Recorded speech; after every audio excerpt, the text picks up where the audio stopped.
Hi, welcome to Fireplace Tales. Hi everyone, it's Satomi and Soul. 今日はグリム童話の中でもとても有名なお話、オオカミと七匹の子ヤギをお届けします。お母さんヤギが出かけている間、7匹の子ヤギたちはお留守番。でも怖いオオカミが騙そうとやってきます。小さなヤギたちはオオカミの嘘を見抜くことができるのでしょうか。ちょっと怖くて、でも最後にはほっとする、そんなお話です。どうぞお楽しみください。Now, let's get cozy and may the story begin.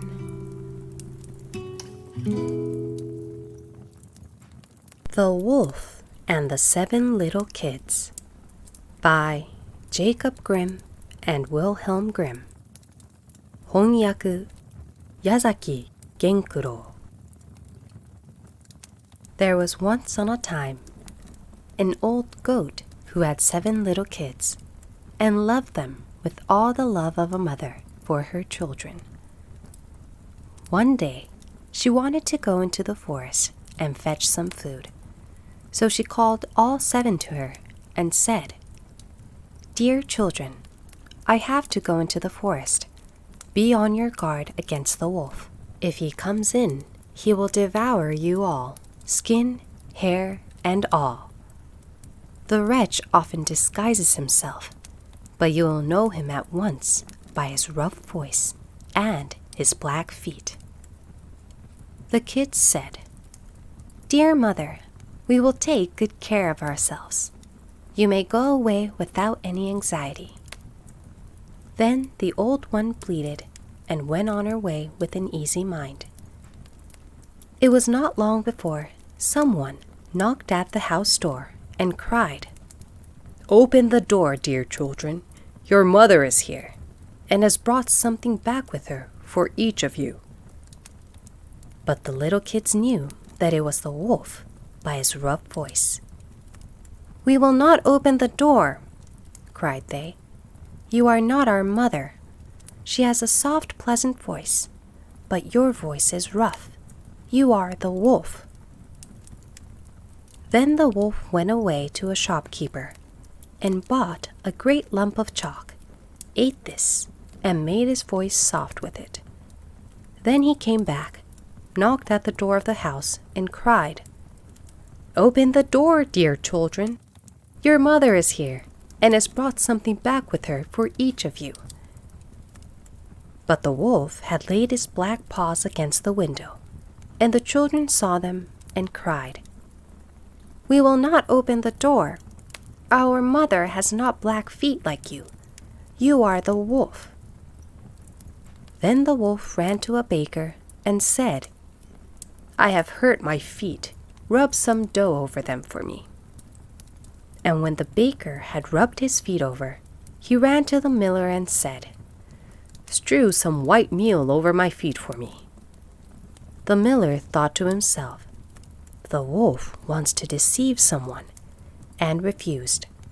But the wolf said, "If you will not do it, I will devour you." Then the miller was afraid and made his paws white for him.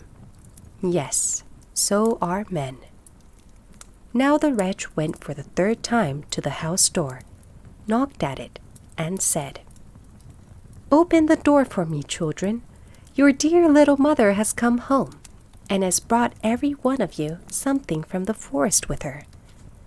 The little kids cried, "First, show us your paws, that we may know if you are our dear little mother."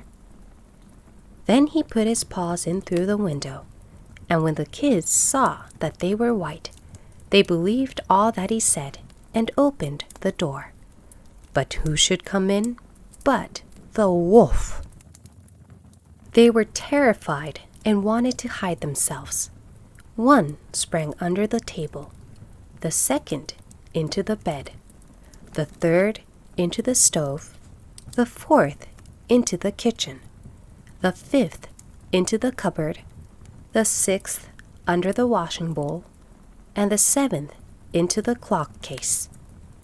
But the wolf found them all and made no delay, but swallowed one after the other down his throat. The youngest in the clock case was the only one he did not find. When the wolf had satisfied his appetite, he took himself off, laid himself down under a tree in the green meadow outside, and began to sleep.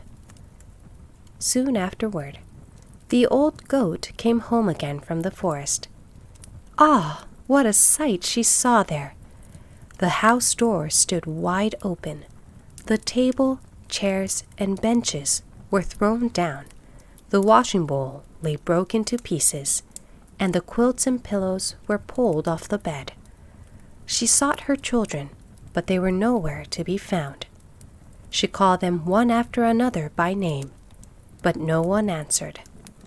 At last, when she called the youngest, a soft voice cried, "Dear mother, I am in the clock case."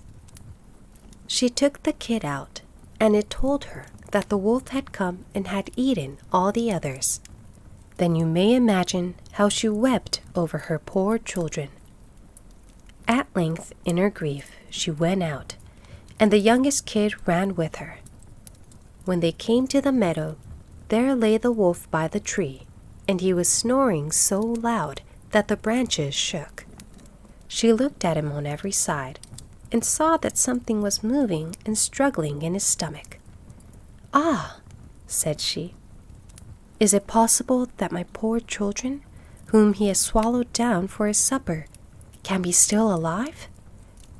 Then the kid had to run home and fetch scissors and a needle and thread, and the goat cut open the monster's stomach.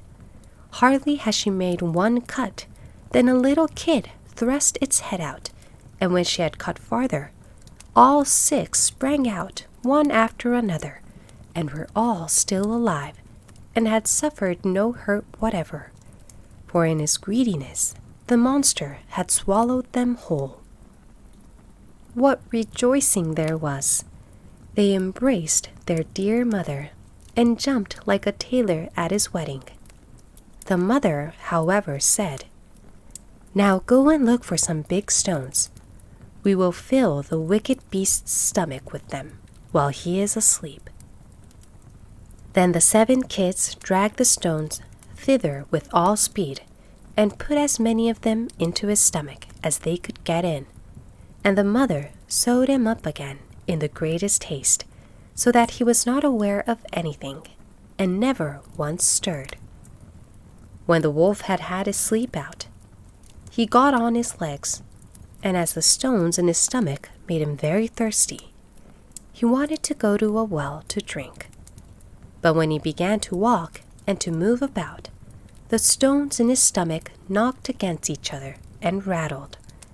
Then cried he, "What rumbles and tumbles against my poor bones? I thought 'twas 6 kids, but it's only big stones." And when he got to the well and stooped over the water and was just about to drink, the heavy stones made him fall in. There was no help for it, but he had to drown miserably. When the 7 kids saw that, they came running to the spot and cried aloud, "The wolf is dead! The wolf is dead!" and danced for joy round about the well with their mother. The end.